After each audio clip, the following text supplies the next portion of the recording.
One of the challenges that we have with a lot of these sport fishing boats is you get the back deck fish box area that is near the transom. And this makes it very difficult if you have rod holders that are mounted, rail mount systems like this with the base mount, like your standard Scotties, for example. Because if you have the rod holder down low, the butt of the rod hits and you really don't have room for it. So you have to use an extension of some sort. The problem with this is this extension now, if you've got this rod holder up here and you put a lot of force and torque on it, well, guess what happens? You're putting a lot of pressure at this point. And this nylon, although this nylon plastic material is somewhat reinforced, the challenge with it is I have seen these Scotties and even the fish-on ones break at the plastic. Now, granted, it's usually been a rod where the drag was not set properly and you get a big fish on it, but just think of the fact when you're halibut fishing or maybe you're tuna fishing and you've got a lot of pressure on this. So these particular Scotties are reinforced. You see how they put a stainless steel pin down the center? That's to reinforce and make this, more stout. The problem is the extensions don't have that. It's just plain old plastic. So I'm trying to think of a way of how can you reinforce this so that you basically get it beefier so that it can handle that additional stress. So I have an idea.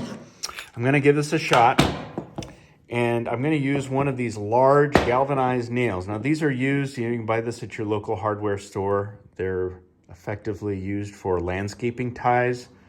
Even railroad ties, guys will drive these into them for landscape uses. They are galvanized. It's not stainless, but it is galvanized. And I already cut it so that it would fit here. And effectively what I'm gonna do is drop this in here. And then on the top, I'm gonna pour epoxy through here.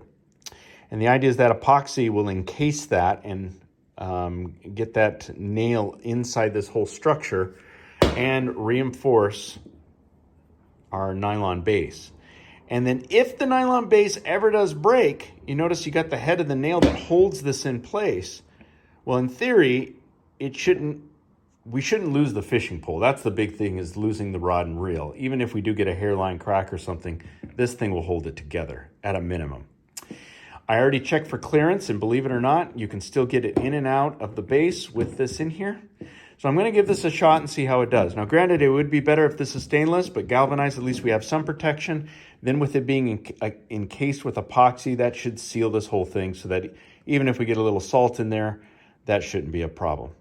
So this is what I'm trying to do to solve this whole clearance problem that you get on a lot of these aluminum sport fishing boats. Now, if you have an idea, a solution to this, by all means, please post it in the comments. We'd love to hear what you're doing to address this.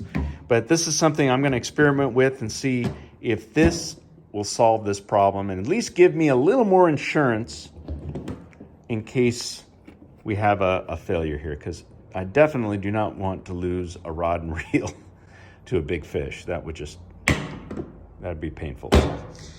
At any rate, thanks for watching, and let me know if you have any ideas or suggestions or solutions that you've tried to kind of address this problem. Thanks. Take care.